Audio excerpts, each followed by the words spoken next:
जय हिंद मित्रों, आप लोगों का फिर से स्वागत है। और उम्मीद करता हूं आप स्वस्थ होंगे, ठीक होंगे और लोकतंत्र का जो उत्सव चल रहा है उसमें जरूर भाग लेंगे। इस उम्मीद के साथ मैं मनोज सिंह तोमर आपका स्वागत करता हूं सिविल सर्विसेज की क्लास में। एक्चुअल में हम लोग बेटा चर्चा कर रहे थे फंडामेंटल राइट पे, मूल अधिकारों पे, तो उस पर बात हम करेंगे। लेकिन एक बड़ा बर्निंग इशू है बेटा, और चूंकि सिविल सेवा की तैयारी करने वाले आप छात्र हैं, प्रतिभागी हैं, तो यह आपसे प्रत्याशा की जाती है कि जो राष्ट्रीय और अंतर्राष्ट्रीय स्तर की घटनाएं हो रही हैं उस पे आपकी एक ठीक ठाक समझ होनी चाहिए। तो आज हम एक बड़ा विषय है जो आजकल टेलीविजन से लेके मीडिया तक बहुत चर्चाओं में है, तो आज हम उस विषय पे बात कर लेंगे बेटा, और फिर देखते हैं जो समय जैसा उपलब्ध होता है। तो आजकल बड़ी चर्चाएं हैं मीडिया में, यहाँ वहां, यूक्रेन और रशिया को लेके बड़ा एक कॉन्फ्लिक्ट की स्थिति है और वॉर लाइक कंडीशन क्रिएट हो गई है रशिया और यूक्रेन के बीच में। तो आखिर ये पूरा इशू क्या है, ये पूरा मामला क्या है? एक प्रबुद्ध व्यक्ति की हैसियत से, एक प्रतियोगी छात्र होने की हैसियत से आपकी भी थोड़ी सी समझ इस पे होनी चाहिए। ढेर सारे हमारे मित्र हैं जो इसको समझने की कोशिश कर रहे हैं और समझ भी रहे हैं, और एक बड़ी गंभीर चर्चा हो रही है, जैसा कि एक डेट आ रही है कि 20 फरवरी के बाद रशिया यूक्रेन पे हमला कर देगा। तो आज हम लोग थोड़ा सा बेटा इस पे विश्लेषण करेंगे, थोड़ा तथ्यात्मक चीजों को भी समझेंगे और महसूस करेंगे कि ये मामला क्या है। तो इसमें इस पूरे मामले के बेटा अगर आप गंभीरता से विश्लेषण करें, हम सभी लोग इसको देखें, तो इस पूरे मामले में दो पहलू हैं। तो पहले उन दो पहलू का इतिहास भूगोल समझते हैं, और वर्तमान जो कॉन्फ्लिक्ट क्यों क्रिएट हो गया उसका कारण भी हम लोग समझते हैं। देखिए, इस पूरे जो कॉन्फ्लिक्ट है ना बेटा, यानी यूक्रेन वर्सेस रशिया का जो कॉन्फ्लिक्ट है, इसके पूरे दो पहलू हैं, और इन दो पहलू को आप तब तक नहीं समझ पाएंगे बेटा जब तक हम इनके इतिहास को न समझ पाए। तो थोड़ा सा हम लोग इसके इतिहास को देखते हैं। इसके पीछे थोड़ा लौटना पड़ेगा बेटा। इसके पीछे एक तो नेटो और एक फॉर्मर यूएसएसआर से ही शुरुआत करके हम लोग चीजों को समझ पाएंगे। यानी ये मामला थोड़ा पहले से है, और अभी जो विश्व परिदृश्य बदला है उस विश्व परिदृश्य को समझना होगा।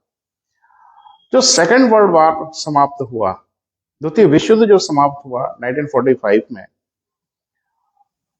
तो विश्व युद्ध में तो सारे लोग, अमेरिका और रशिया और सारे लोग एक साथ थे, लेकिन विश्व युद्ध के बाद पूरी दुनिया दो खेमे में बट गई, दो हिस्सों में बट गई।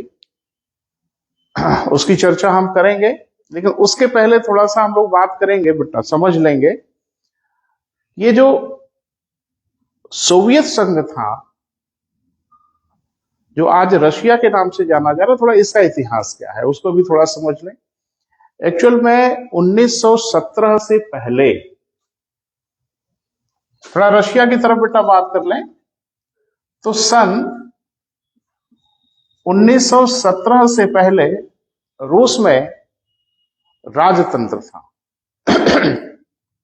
वहां जारों का शासन था, जिसको जारशाही कहते थे हम लोग। और फिर 1917 में रूस में एक क्रांति हो गई,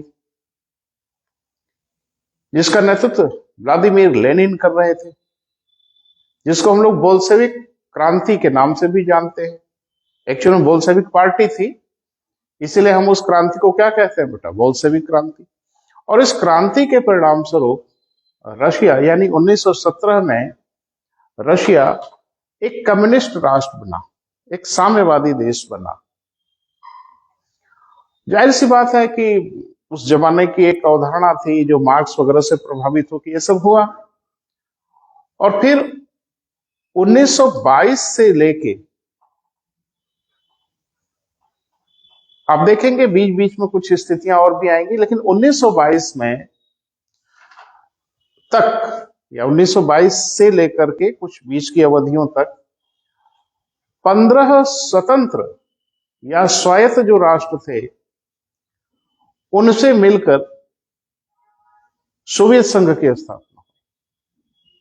जैसे संघ बनता है, आप संविधान पढ़े हैं, हमने आपसे बात किया, तो 15 स्वतंत्र इकाइयां थी जिन्होंने मिल करके सोवियत संघ बना दिया। वो देश बन गया सोवियत संघ। और सोवियत संघ जो अस्तित्व में रहा वह 1922 से 1991, यानी सोवियत संघ यह जो देश रहा इसका अस्तित्व 1922 से लेके 1991 तक था। तो इस बीच में कुछ घटना हो गई बेटा, जिसकी चर्चा हम आपसे कर लेते हैं ताकि आप समझ पाए कि वो घटना क्या हुई। एक्चुअल में 1990 में सोवियत संघ के राष्ट्रपति मिखाइल गोर्बाचोव थे। तो उन्होंने सोवियत संघ में जो वहां की अर्थव्यवस्था थी या वहां की शासन व्यवस्था थी उसमें कुछ परेशानियां उजागर हो रही थी। तो उन्होंने क्या किया कि ग्लासनोस्ट और पेरेस्ट्राइका, ये रशियन भाषा के दो शब्द हैं बेटा, ग्लासनोस्ट एंड पेरेस्ट्राइका, जिसको उन्होंने, ग्लासनोस्ट मतलब आर्थिक उदारीकरण से था और पेरेस्ट्राइका का अभिप्राय जो विभागों का पुनर्गठन करने से था। तो उन्होंने एक तरह से सोवियत संघ में कुछ परिवर्तन करने की सोची ताकि इसको वर्तमान विश्व परिदृश्य या वर्तमान विकास के मापदंडों पर हम लेके आए। यह कार्य किया किसने बेटा? मिखाइल गोर्बाचोव ने। तो यह तो नहीं हो पाया, वरन रूस बिखर गया, यानी उसके टुकड़े टुकड़े हो गए। और उसी टुकड़े टुकड़े होने में 24 अगस्त 1991 को यूक्रेन भी उससे पृथक होकर एक अलग देश के रूप में स्थापित हो गया। तो ये तो पूरा मामला है यूक्रेन के जन्म लेने का। अब जरा सा देखें, जो सेकेंड वर्ल्ड वॉर हुआ बेटा, द्वितीय विश्व युद्ध हुआ 1945 में, उसके बाद पूरी दुनिया दो ध्रुव में बट गई, दो पोल में बट गई। एक का नेतृत्व सोवियत संघ कर रहा था और एक का नेतृत्व यूएसए कर रहा था। तो पूरी दुनिया दो खेमे में यानी दो धड़ों में विभाजित हो गई।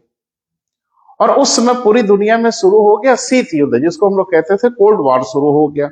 कोल्ड वॉर मतलब तनातनी हो गई दोनों के बीच में और वॉर लाइक कंडीशन क्रिएट हो रही थी, लेकिन वॉर नहीं हुआ, कोई बड़ा युद्ध नहीं हुआ। तो अमेरिका ने अपने हितों की सुरक्षा के लिए, अपने मित्र राष्ट्रों की सुरक्षा के लिए कुछ प्रयास किया, उसने कोशिश की। तो 4 अप्रैल 1949 यानी 4 अप्रैल 1949 को यूएस ने नेटो की स्थापना की। इसकी जो स्थापना हुई बेटा, वो स्थापना हुई 4 अप्रैल 1949 को। ये क्या था? इसका पूरा नाम, एब्रिविएशन आप सबको पता होगा, नॉर्थ अटलांटिक ट्रीटी ऑर्गेनाइजेशन। इस तरह का एक संगठन बनाया उसने 1949 में, जिसका मुख्यालय ब्रुसेल्स में है। यूरोप का एक देश है बेल्जियम, तो ब्रुसेल्स में नेटो का मुख्यालय है। अब इन लोगों का एक ऐसा संगठन बना जिसमें उन्होंने एक सैन्य समझौते के द्वारा यह स्थापित कर लिया कि नेटो के किसी सदस्य राष्ट्र पर यदि कोई हमला होता है, नेटो के जो सदस्य राष्ट्र होंगे उनमें से किसी सदस्य राष्ट्र पर यदि कोई हमला होता है तो नेटो के सभी राष्ट्र मिलकर जवाब देंगे, और ऐसा जवाब देंगे जैसे माना जाएगा कि उन्हीं राष्ट्रों के ऊपर ही हमला हुआ है। तो एक इस तरह का सैन्य संगठन अमेरिका ने बनाया, यूएसए ने बनाया अपने लोगों के या अपने हितों की सुरक्षा के लिए और थोड़ा सा एक शक्ति के रूप में उभरने के लिए। 1991 में 24 अप्रैल 1991 में जब पूरा तितर बितर होने लगा रशिया, यानी वो टूट गया, ढेर सारे देशों में बिखर गया, तो अब पूरी दुनिया जो दो ध्रुव में बटी थी अब वो एक ध्रुव में हो गई। सर्वशक्तिमान यूएसए हो गया रशिया अब कमजोर हो गया, आर्थिक रूप से कमजोर हो गया, सैनिक रूप से तो नहीं कमजोर हुआ। तो अब जाहिर सी बात है कि अब वो ये एक अवसर मिल गया यूएसए को, वह अपनी शक्तियों को और बढ़ाए और तीव्र करे। और जाहिर सी बात है कि इसका असर कहीं ना कहीं रशिया के ऊपर हो रहा था। वो शीत युद्ध में एक नेतृत्व रशिया ही कर रहा था, तो उस पर उसका प्रभाव दिखाई देने लगा। धीरे धीरे धीरे धीरे जो यूएसए है या जो नेटो है, उनकी जो सदस्यों की संख्या बढ़ती जा रही है, बढ़ती जा रही है। और आपने पढ़ा होगा कि नेटो का जो 30वां सदस्य बना हाल में, वो बना मैसेडोनिया। वो एक राष्ट्र था ना बेटा यूरोप में जिसका नाम था युगोस्लाविया। युगोस्लाविया जब टूटा तो कई राष्ट्र बने, उसमें से एक राष्ट्र बन गया मैसेडोनिया। इसको भी नेटो की सदस्यता दे दी गई 6 फरवरी 2019 को। तो अब नेटो क्या कर रहा है कि धीरे धीरे धीरे धीरे अपना दायरा बढ़ाता चला जा रहा है। अभी जो यूक्रेन है बेटा, उसको लेके जो विवाद हो गया रशिया के बीच में, वो नेटो की वजह से ही हो गया। यूक्रेन नेटो का सदस्य बनने के लिए तरीका यह है कि पहले आप आवेदन करें। नेटो का सदस्य बनने के लिए अगर आप आवेदन करते हैं, यह सिद्ध हो जाता है कि आप नेटो का सदस्य बनने की इच्छा रखते हैं, और नेटो परिषद इसका निर्धारण करे कि आपको सदस्य बनाना है कि नहीं। यूक्रेन ने आवेदन कर दिया नेटो का सदस्य बनने के लिए। क्योंकि यूक्रेन की जो सीमाएं हैं, अभी हम चर्चा करते हैं बेटा, उसकी लगभग 2000 किलोमीटर से अधिक सीमाएं रशिया के साथ लगती हैं। तो अगर यूक्रेन नेटो का सदस्य बन जाता है तो रशिया के हितों पे सीधी सीधी चोट होगी, और रशिया का जो सामरिक परिदृश्य है वो खतरे में पड़ सकता है। इसी को लेकर रशिया चिंता में है। नेटो की अभी बैठक भी चल रही, जैसा आपने सुना, उन्होंने कहा कि 48 घंटे के अंदर हम फैसला करेंगे कि यूक्रेन को नेटो की सदस्यता के बारे में हम लोग क्या करें। एक बड़ा गंभीर मामला बेटा ये सब शुरू हो गया। लेकिन सारा जो मामला है वह सिर्फ इसको लेके है कि नेटो की महत्वाकांक्षाएं बढ़ गई हैं। अब नेटो उस देश को भी अपनी सदस्यता की श्रेणी में लाना चाहता है जो कभी यूएसएसआर का हिस्सा था, और जो 24 अप्रैल 1991 को रशिया से पृथक हो गया। बीच में आपने कभी पढ़ा होगा, किसी का एक इलाका हुआ करता था क्रीमिया। अच्छा, इसमें समस्या क्या है बेटा, वो थोड़ा समझिए। क्योंकि यूक्रेन कभी रशिया का हिस्सा हुआ करता था, सोवियत संघ का भाग हुआ करता था। अब इसमें परेशानी यह हो गई कि लोग भी अब बहुत ढेर सारे ऐसे लोग हैं जो रशियन विचारधारा वाले हैं, यूक्रेन में रहते हैं। तो वो पूरा देश एक ही था ना बेटा, तो जाहिर सी बात है कि उसमें हर जगह हर तरह के लोग रहा करते थे। तो रशियन समर्थक या रशियन विचारधारा वाले लोग बहुत ढेर सारे यूक्रेन में रहते हैं। उन लोगों का सॉफ्ट कॉर्नर रशिया को लेके है आज की डेट में। और यूक्रेन आप देख रहे हैं कि वो उसका झुकाव नेटो की तरफ होता जा रहा है। बीच के वर्ष में आपने देखा 2014 में कि रशिया ने यूक्रेन का एक हिस्सा जिसको क्रीमिया कहते हैं उस पर कब्जा कर लिया, आधिपत्य कर लिया। अगर आप इसको निष्पक्ष होकर देखेंगे बेटा, तब आपको बात समझ में आएगी कि वास्तव में मामला क्या है। और नहीं जो मीडिया की खबरें आ रही हैं, यूएस की तरफ से जो न्यूज आ रही है, उसको लेके आप बायस्ड हो जाएंगे। तो थोड़ा सा निष्पक्ष होकर अगर देखें, ये सारा मामला रशिया और नेटो के बीच का मामला है। नेटो अपना दायरा बढ़ाना चाह रहा है, रशिया के हितों को प्रभावित करने की कोशिश कर रहा है, रशिया के पश्चिमी बॉर्डर तक वो खड़ा हो जाना चाहता है, और रशिया को अपना हित प्रभावित होता हुआ दिख रहा है। तो सारा कॉन्फ्लिक्ट बेटा इसी को लेके है। अब थोड़ा यूक्रेन को अगर आप देखें बेटा, तो यूक्रेन के पूर्व की तरफ, यानी यूक्रेन की जो पूर्वी सीमा है इस तरफ, वो पूरा रशिया ही है। उत्तर की ओर अगर बात करें यूक्रेन के, तो वहां दो बड़े देश है, एक बेलारूस है और एक पोलैंड है। थोड़ा इस पे भी नजर रखिएगा बेटा। यूक्रेन किन किन देशों के साथ सीमाएं बनाता है, ये आपसे पूछा जाएगा।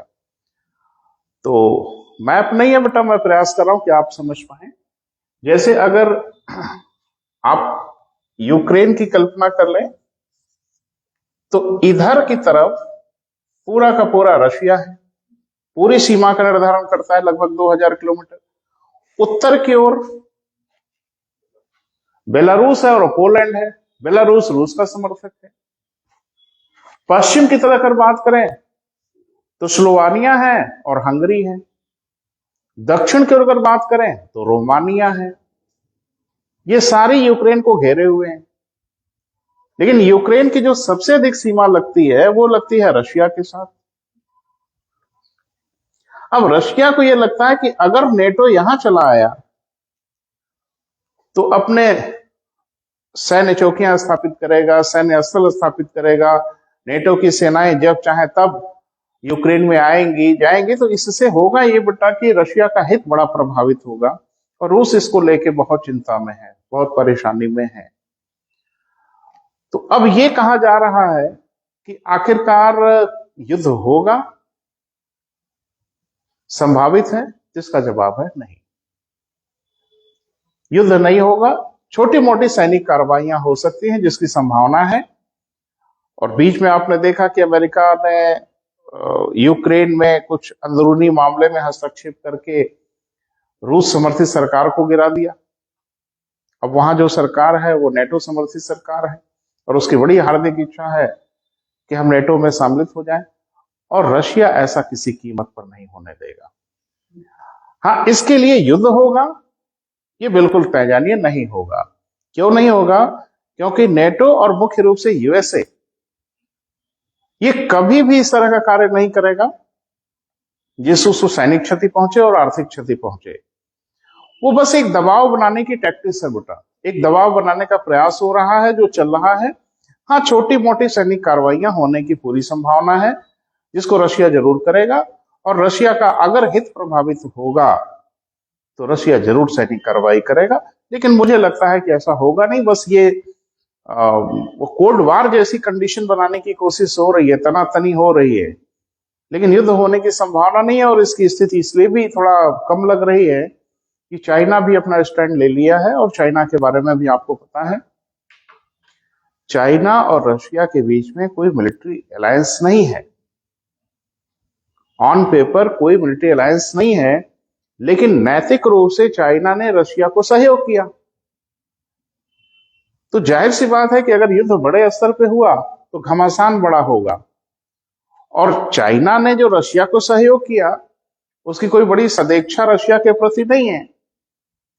उसका बस एक इरादा है कि हम अपने ताइवान पे भी कुछ इसी तरह की कार्रवाई करके अपने अधिपत्य में ले आएंगे। शायद इसीलिए वो रशिया को नैतिक रूप से सहयोग कर रहा है कि भविष्य में जब हमें जरूरत पड़ेगी तो रशिया भी हमें सहयोग करेगा।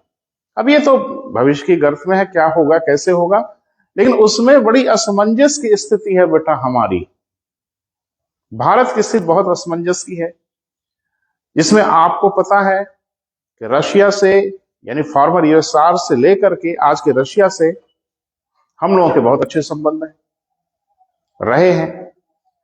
हमारे ढेर सारे मिलिट्री इक्विपमेंट रशियन है, और रूस से हमारा रिश्ता तो बहुत ही पुराना है और अभी भी है, ठीक ठाक है। इधर 2 दशक से आप देख रहे हैं कि अमेरिका से हमारी नजदीकियां कुछ बढ़ गई। हाँ, 2 दशक पहले का मामला अगर हुआ होता तो हम खुल के रशिया के साथ खड़े होते, लेकिन चूंकि अभी अमेरिका से भी हमारी नजदीकियां बढ़ गई, और कुछ यहां हमारे हित भी हैं, स्पेशली वो कि हमको रशियन डिफेंस सिस्टम जो S-400 है उसकी बड़ी आवश्यकता है। 5 यूनिट का एग्रीमेंट हुआ रशिया के साथ, 2 यूनिट आ गई है, 3 यूनिट अभी आनी है। तो सब एक पेज फंसी हुई है। उधर अमेरिका प्रतिबंध भी लगा सकता है भारत के ऊपर, लेकिन अमेरिका यूएसए ने भारत पे प्रतिबंध नहीं लगाया। अभी उनके अंदर विचाराधीन है, वो खिलाड़ी लोग हैं, प्लेयर हैं,